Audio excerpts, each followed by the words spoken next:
नमस्कार, किस्सा यूपी का देख रहे हैं और मैं हूं आपके साथ दिव्या सिंह। उत्तर प्रदेश में संभल और महाकुंभ की चर्चा हर तरफ हो रही है। एक तरफ सुप्रीम कोर्ट के आदेश का जिक्र हो रहा है तो दूसरी तरफ सीएम योगी का सख्त तेवर सुर्खियों में बना हुआ है। जहां सुप्रीम कोर्ट ने संभल शाही जामा मस्जिद के विवादित कुएं को लेकर कोई भी कदम उठाने पर रोक लगाई है। शाही जामा मस्जिद विवाद मामले में सांप्रदायिक सौहार्द बनाए रखने की बात कही है। कोर्ट ने संभल की जामा मस्जिद प्रबंधन समिति की याचिका पर उत्तर प्रदेश सरकार को नोटिस जारी किया है, तो वहीं धर्म संसद के जरिए सीएम योगी ने सनातन विरोधियों को कड़ी चेतावनी भी दे दी है। वक्फ से जुड़े दाव पर सीएम योगी ने क्लियर कह दिया है कि कुंभ की जमीन पर किसी को भी कब्जा नहीं करने देंगे। इतना ही नहीं, महाकुंभ में मुस्लिमों की एंट्री पर कहा कि श्रद्धा के साथ आने वाला हर व्यक्ति प्रयागराज आ सकता है। अगर कोई कुत्सित मानसिकता के साथ यहाँ आता है तो मुझे लगता है कि उसकी भावनाओं को भी अच्छा नहीं लगेगा, उसके साथ यहाँ पर अन्य तरीके से भी व्यवहार हो सकता है, इसलिए वैसे लोग ना ही आए तो अच्छा है। आज इसी पर चर्चा करेंगे। मेरे साथ स्टूडियो मौजूद हैं कैपिटल टीवी के executive editor Rajeev sir. Sir, आपका स्वागत है। धन्यवाद। क्या लग रहा है कि जिस तरीके से मंच से सीएम योगी एक के बाद एक बयान दे रहे हैं, किस तरीके की मैसेज देने की कोशिश कर रहे हैं? देखिए, मैसेज तो शुरुआती दौर से ही सीएम योगी आदित्यनाथ दे रहे हैं। हमेशा से वो कह रहे हैं जो देश का है वो हमारा है, जो देश का नहीं है वो हमारा नहीं हो सकता। तो देश का कौन है ये तय कर ले। जैसे जैसे ही पत्थरबाज की बात आती है, सबसे पहले मिर्ची किसे लगती है? ये मुसलमानों की। पत्थरबाज शब्द में आगे पीछे मुस्लिम तो जुड़ा हुआ नहीं है। जो भी पत्थर फेंकता है वो पत्थरबाज है। लेकिन इनको लगता है कि और कोई पत्थर फेंकता कौन है। पत्थर फेंकने की आदत तो हमें ही है। कहीं शैतानों के ऊपर पत्थर फेंकते हैं और यहां पर हिंदुओं को शैतान मानकर पत्थर फेंकते हैं। पत्थर फेंकने की पुरानी आदत है, ये परंपरा है इनकी। तो इन लोगों को समस्या हो जाती है कि पत्थरबाज हम ही को कहा जा रहा है। उसी तरीके से जो देश के साथ नहीं है, ये शब्द जैसे ही आता है इनको लगने लगता है कि हमारे लिए कहा जा रहा है। योगी आदित्यनाथ ने कुंभ को लेकर क्या कहा कि जो श्रद्धा से आना चाहते हैं, जिनके अंदर भावना है, श्रद्धा है, सनातन संस्कृति सनातन धर्म के लिए वो आए, उसे कोई समस्या नहीं है। जैसे देश विदेश से कुंभ में आते हैं लोग, विदेशों से भी आते हैं और कई क्रिश्चियन भी आते हैं यहां पर देखने के लिए, और उनके अंदर श्रद्धा होती है, श्रद्धा से डुबकी लगाते हैं। क्योंकि इस्कॉन का भी प्रभाव है और हिंदू संगठनों का भी प्रभाव है। आज यूरोप में भी हिंदुत्व की चर्चा होती है, अमेरिका में भी हिंदुत्व की चर्चा होती है। कई सांसद हैं वहां पर, अमेरिका में भी, यूरोप के अलग अलग देशों में भी, जो अपने धर्म को लेकर सीरियस है और उनको वहां पर के संसद के अंदर भी दीपावली दशहरा का पर्व के शुभकामनाएं मिलती है। वहां पर भी लोगों को यह पता होता है ये प्रयागराज महाकुंभ संगम डुबकी। तो कुछ क्रिश्चियन जो है, जो उपासना पद्धति उनकी क्रिश्चियनिटी की है, वो भी हिंदुत्व के तरफ आकर्षित हुए और पूरी दुनिया में हरे रामा हरे कृष्णा इस्कॉन का बड़ा प्रभाव रहा है इसमें। तो वो लोग भी आते हैं, विदेशी महिलाएं विदेशी पुरुष ये दिखाई पड़ेंगे, यूरोप अमेरिका से भी आते हैं। यहां श्रद्धा के साथ स्नान करते हैं, कपड़े पहनते हैं इसी तरह से। लेकिन उनके लिए कोई ऐसी व्यवस्था तो नहीं है कि कोई आएगा तो उसके एंट्री बैन हो जाएगी। ये मुसलमानों को परेशानी क्यों होती है? क्योंकि तुम अवरोधक हो, तुमने अवरोध पैदा करने की हमेशा कोशिश की।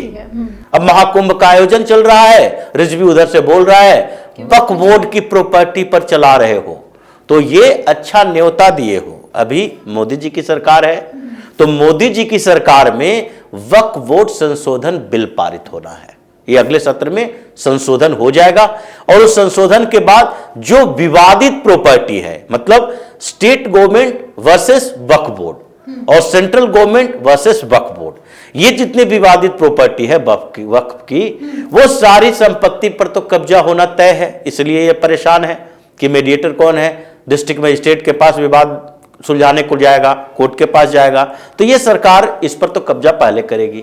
लेकिन आगे योगी की जब सरकार केंद्र में आएगी, ये जब प्रधानमंत्री बनेंगे, तो ये संशोधन नहीं होगा। उन्होंने यही इशारा किया है कि अभी इंतजार करो, ये वक्फ बोर्ड जो प्रॉपर्टी कैप्चर करने के लिए चारों तरफ घूमता फिरता है, न बोर्ड रहेगा न वक्फ रहेगा, उसके बाद तुम किसके नाम पर दावा करोगे? दावा तो हम करेंगे जो पहले से तुमने कब्जा करके रखा है। और यही बात उन्होंने इस बीच कही भी कि क्या हिंदुओं को रिक्लेम करने का भी अधिकार नहीं है? एक तो हमसे छीन लिया गया और उसके बाद जब हम फिर से क्लेम कर रहे हैं उसी जगह का, तो उसमें भी ये पचड़ा फंसा हुआ है। जैसे संभल में हमने रिक्लेम किया, उस पर देखो इन लोगों ने दंगा फसाद कर दिया, तो हम छोड़ तो सकते नहीं है। जैसे हम मथुरा में रिक्लेम कर रहे हैं, काशी में ज्ञानवापी परिसर को देखिए, हर जगह रिक्लेम कर रहे हैं। हम उनको तोड़ के नहीं ले रहे हैं, बल्कि हमें जो तोड़कर उन लोगों ने बनाया था उसे हम वापस ले रहे हैं। क्या दिल्ली के जामा मस्जिद पर कभी दावेदारी हो रही है? नहीं हो रही है। या सैकड़ों ऐसे इस्लामिक स्ट्रक्चर हैं जिसके ऊपर दावेदारी नहीं हो रही है। या अभी जो पिछले 50-100 सालों से, अगर ब्रिटिश काल की बातें हम कर दें, 1757 के बाद से, उस समय के बाद से भी जितनी मस्जिदें बनाई गई, पिछले 100 साल में बनाई गई हो, ब्रिटिश काल में तो ज्यादा बनाई नहीं गई, लेकिन ये जो सऊदी अरब के पैसे से यहां बनाई गई हो, क्या उस पर के ऊपर कुछ ने दावा किया कि देखो ये 50 साल पहले मस्जिद बनाई गई थी, इस पर हमारी दावेदारी है? नहीं किया गया है दावा। हम दावा कौन सी करते हैं? हम करते हैं गौरी गजनी के समय के दावा, हम करते हैं ये तुगलक खिलजी के समय का दावा, हम औरंगजेब बाबर अकबर के समय का दावा करते हैं कि उनके उसके समय में हमारी प्राचीनतम मंदिरों को तोड़ दिया गया, ध्वस्त कर दिया गया, और उस पर तुमने जो मस्जिद बनाई उस पर तो दावा भी नहीं करे, दावेदारी भी ना करें।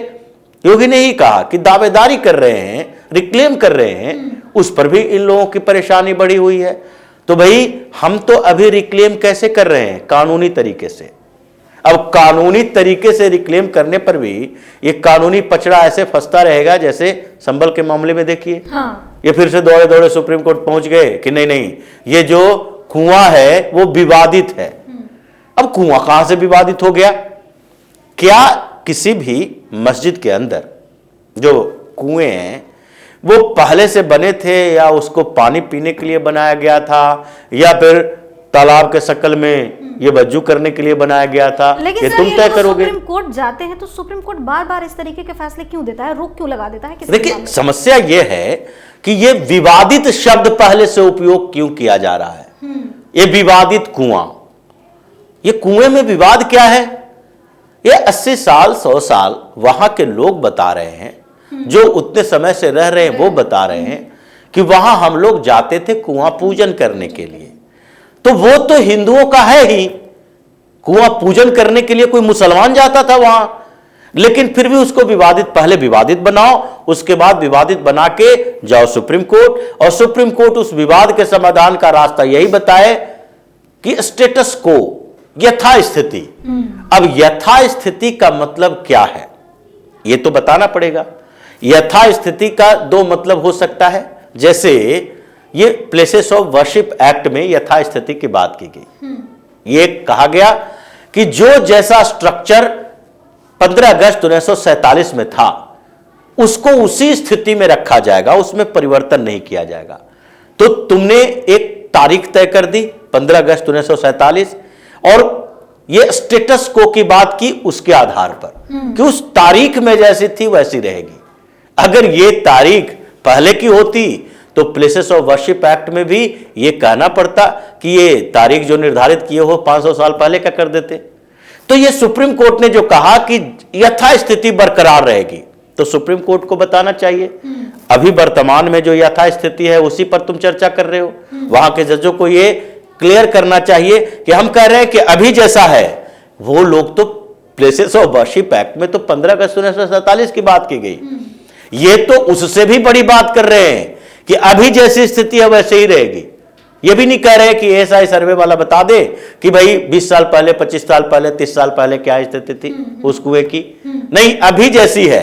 जब मुसलमानों ने उस कुएं पर कब्जा कर लिया, मस्जिद की घेराबंदी कर दी, बाउंड्री बना दिया, हिंदुओं के अंदर एंट्री बैन कर दी, वहां वो जा नहीं सकते, तो अभी उसके कब्जे के बाद की जो स्थिति है वही स्थिति रहनी चाहिए। अब वो स्थिति रखने की बात आप कर रहे हो तो इसका मतलब कि आप हमारे खिलाफ फैसले दे रहे हो। आप समस्या का समाधान नहीं चाहते, बल्कि समस्या और बढ़ रही है। यह समस्या ऐसे ही बढ़ जाएगी कि फिर संभल में इस मस्जिद के लिए प्रशासन के ऑर्डर की जरूरत नहीं होगी, ये जरूरत एएसआई सर्वे की नहीं होगी। हिंदुओं के पास होगा अधिकार, वो तय कर लेंगे कि हमें क्या करना है। जिस तरीके से ये बार बार सुप्रीम कोर्ट चले जाते हैं, सुप्रीम कोर्ट वहां से प्रतिबंध लगा देता है, ये प्रशासन भी गलत कर रहा है, सरकार भी गलत कर रही है, तो सिर्फ जज साहब दिल्ली में बैठ के वही सही कर रहे हैं। तो एक ये भी करना चाहिए कि ये जो 3 लोग हैं, अगर 3 जज हैं इस बेंच में, तो तीनों एक बार यहां से ज्यादा दूर नहीं है, संभल जाकर मस्जिद के अंदर बैठ ले, प्रशासन के अधिकारियों को बुला ले और उनसे ही सीधे बातचीत करके कह ले भाई यहाँ क्या क्या स्थिति रही है। वहीं पर जाके कुछ बुजुर्ग महिलाओं को बुला ले, या फिर जो धरती सबूत उगल रही है उसको भी तो देख सकते हैं। सारे चीजें, सारे सबूतों को देख ले और उसके बाद एक ही बार फैसला दे दे कि नहीं ऐसा नहीं, ऐसा होना चाहिए। और नहीं तो ये जो कॉन्स्पिरेटर ग्रुप, ये मस्जिद परिषद ये गठन करके रखता है और ये सब जाके हर बार याचिका दायर करके वहां से कुछ राहत के नाम पर हिंदुओं के खिलाफ फैसला लेकर आता है, इसके ऊपर रोक लगनी चाहिए। तो जो स्थितियां चल रही है संभल के अंदर और जो विवाद पैदा हुआ है, जुडिशियल सिस्टम किसके साथ है, यहां पर संगठन किसके साथ है, यहां एनजीओ किसके लिए काम कर रही है, यहां लेफ्ट विंग के जर्नलिस्ट किसके लिए काम कर रहे हैं, यहां व्यवस्थाएं कैसी होनी चाहिए, ये सारे मुद्दे और हिंदुओं की अभी की स्थिति, ये कुंभ में एक चर्चा का विषय है। सिर्फ ऐसा नहीं है कि जाकर डुबकी लगाएं और बाहर आ जाएं। ये चर्चा का विषय इस बात के लिए है कि अगर महाकुंभ है तो महाअभियान भी होना चाहिए, त्याग की बातें भी होनी चाहिए, हिंदू धर्म के संरक्षण की, इसके विकास की, आगे प्रसार की सबके स्ट्रेटजी भी बननी चाहिए। अगर 1 महीना से ज्यादा वक्त आपके पास है तो आप वहां डुबकी भी लगाएं और वहां बैठकर चर्चा भी करें। और ये बड़े बड़े संत महात्मा जो हैं उनके लिए भी ये जरूरी है कि 1 महीना वहां बैठ के इस पर सोचे, मंथन करें। सिर्फ धार्मिक उपदेश देने से काम नहीं चलेगा, धर्म की सुरक्षा संरक्षण करना इनका भी उत्तरदायित्व है। धर्म अगर बेहतर तरीके से है तभी ये संत महात्मा जीवित हैं, तभी इनके भी इतने फॉलोअर्स हैं। अगर यही खतरे में हो जाएगा, यही परेशान हो जाएगा तो आपके ऊपर से विश्वास उठ जाएगा।